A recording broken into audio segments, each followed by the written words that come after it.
Welcome back to Hannity. So almost immediately after Sunday's terrorist attack in Texas, members of the liberal mainstream media, they began criticizing the organizer of the cartoon contest, Pamela Geller, for putting the event together. Watch this.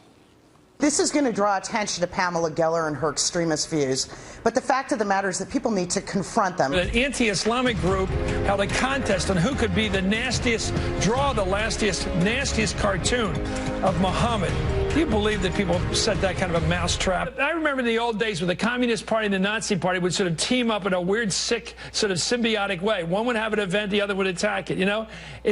Well, I think she caused this trouble. I think that an analogy is a Klan group that decides to hold a cartoon contest satirizing black people. Did they not realize that this is actually something that happened, a terrorist attack? What part of that are they missing? Here now to take on her critics, Pamela Geller. You know what's funny to me about this? They make their living, some of these people, with the First Amendment. And they're so locked into political correctness. Isn't the First Amendment to protect speech that maybe some people don't like? Isn't that what it's about? It's incredible. You know, in the wake of the Charlie Hebdo slaughter, the media across Europe ran the cartoons, and it was Je suis Charlie. Here it's Je suis Jihad. What the media refuses to recognize is these two jihadists were going to target something, meaning I happen to have protection because I've had so many death threats, so I know. I have the knowledge of the enemy. But if it wasn't a free speech conference, they would have done what they did in Australia. They would have done a chocolate shop or something like that and killed people. Lives were saved. I want to say something else. I am offended and libeled, defamed viciously by the media every day. And I will tell you something, Sean, no matter how bad it gets, no matter how vicious, they will never get me to kill anyone. They will never get me to kill anyone. We are responsible for our own actions. We are responsible for our own violence, as it were. What do you think it is that we have a president that can't even acknowledge radical Islam? To me, this is like they're comparing you to the Nazis, but the modern-day Nazi movement, the convert or die movement, the rape young girls after you kidnap them movement, the beheading movement is all in the name of radical Islam. You are a fierce critic of radical Islam. You are trying to say that we ought not be killed for drawing cartoons. That's what I took out of it. I took out of it, you were taking a stand, and you told me last night, on freedom of speech, and you're not going to be intimidated about a cartoon. Period. Period.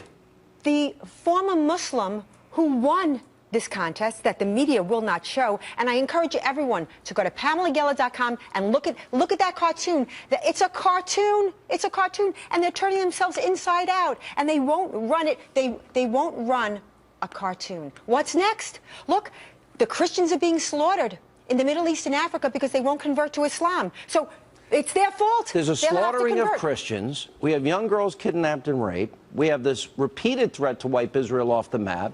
You have different terror groups even aligning. And then you have this whole reconfiguration through Iran. They want to reconfigure the entire Middle East.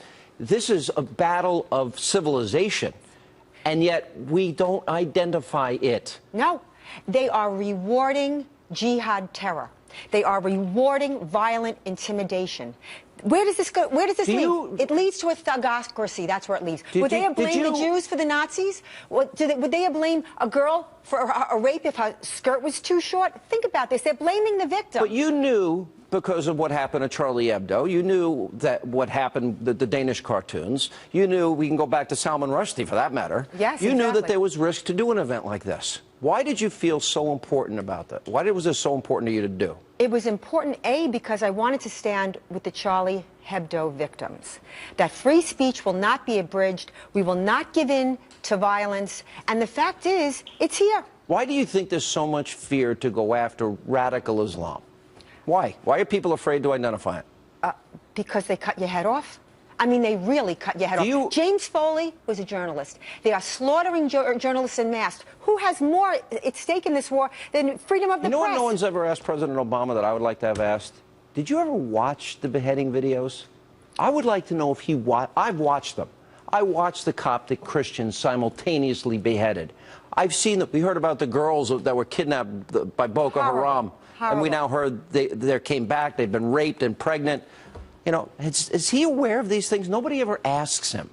Because it's evil on a scale that is unimaginable. Unimaginable. And I do think he emboldened the jihadists, you know, in concert with the left-wing media, when he said the future does not belong to those that slander the prophet. What is that? It is, well, it is killing people for criticizing Islam. And the imam that said that Muhammad supported criticism, this is outright deceit. Are you willing to die for this principle? Yes, it's give me liberty or give me death. It's a battle between freedom and slavery. There's no question. All right, Pam Geller, good to see you. Thank you for you. being with us. Coming up next.